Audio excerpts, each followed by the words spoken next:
Okay, so this video is being recorded for Terrorism in the Media, Justice 364.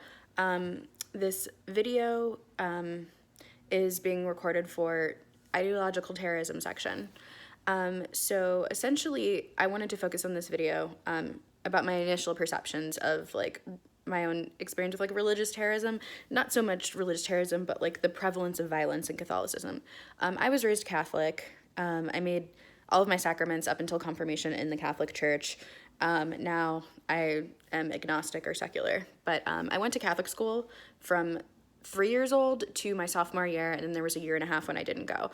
So I'm pretty well versed in the Catholic teachings. And in Catholicism in particular, there's a huge emphasis on the death of Jesus Christ. If you go to any Catholic church, there's the crucifix in the middle of Jesus being crucified, and it's the center point of any church. It's also pretty much, unlike other Christian religions, the crucifixion and death is way more focused on in Catholicism. So obviously crucifixion, it's an excruciating process. So there is a huge prevalence of focus on violence in Catholicism.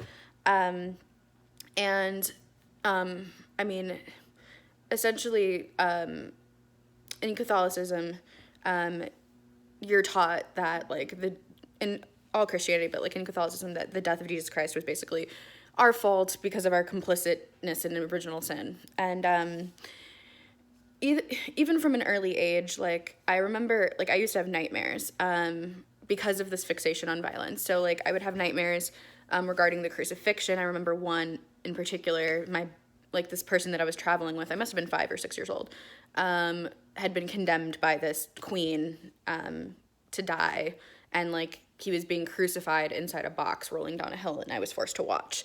I also had biblical themed nightmares, like an evil Virgin Mary controlling this haunted house.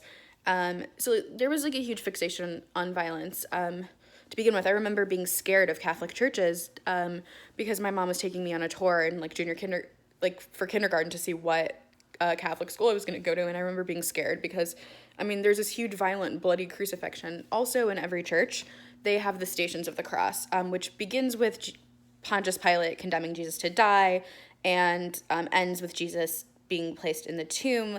But in between there, they have Veronica wiping off the sweat of bloody Jesus. They go into Jesus falling for the first, second, and third time, him being stripped naked of his clothes. He's nailed to the cross. They go into vinegar being put in his wounds and him dying and all this grossness. And Father, why have you forsaken me? It's pretty brutal.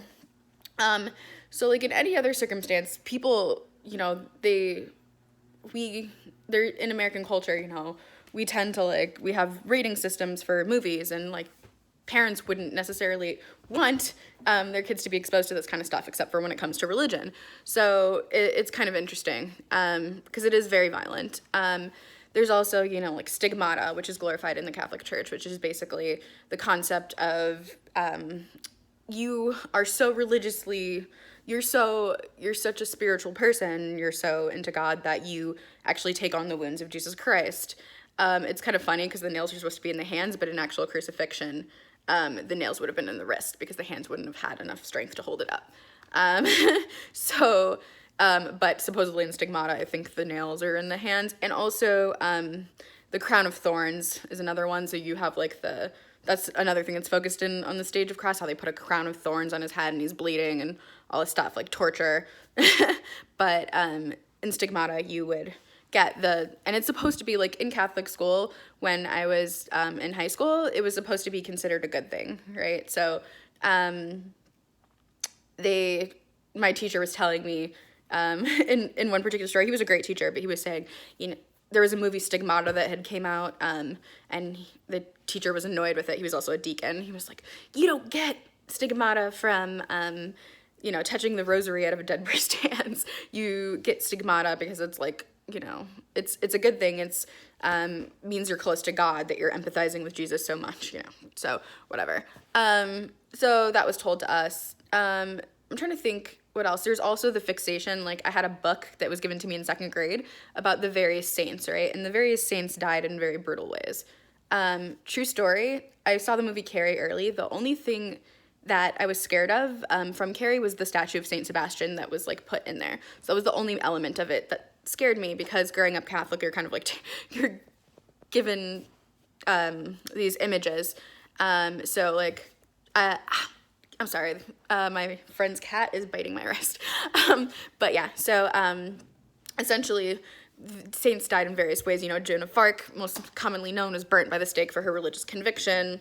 There's also, you know, like a series of women that were raped, and, you know, like my personal saint, and I regret this to this day, Maria Goretti, was raped and killed. And in her capture, she, you know, she was like, while it was happening, she was praying for the soul of the guy. So there's like this huge correlation between like suffering and suffering for God, and like in your religious conviction, and that being like what would be the correct word, that being like glorified and like revered in Catholicism. So you know, there more saints died. Saint Sebastian had the like, I think he had like knives thrown in while he was tied to a tree or something.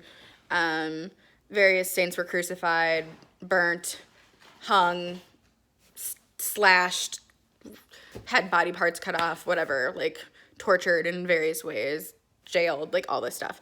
So they were exposing, and as a kid I was exposed to this stuff very early, which is probably why I was getting nightmares about Catholicism, and that I was so scared of Carrie to begin with. There's also, don't even get me started on the like possessions and the like terrorism of using the devil like to coerce people into like whatever kind of action. So I remember when I was in Catholic school, I remember when I was in Catholic school, the priest saying, and it was something that hung with me to this day, the devil's greatest power is making you think that he doesn't believe in you. So like I'd get nightmares, and like I'd be scared that like the devil was gonna come possess me, like if I didn't believe, and like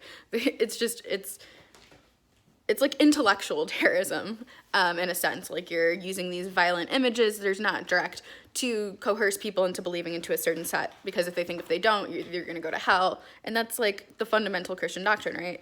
You don't follow whatever, it's coercion, then you're going to go to hell. And like, if you're not this particular religion, you're going to go to hell. And so, yeah, I would consider it like almost like intellectual or psychological terrorism, which is prevalent in all like religious faiths, but you know, that's my experience with Catholicism.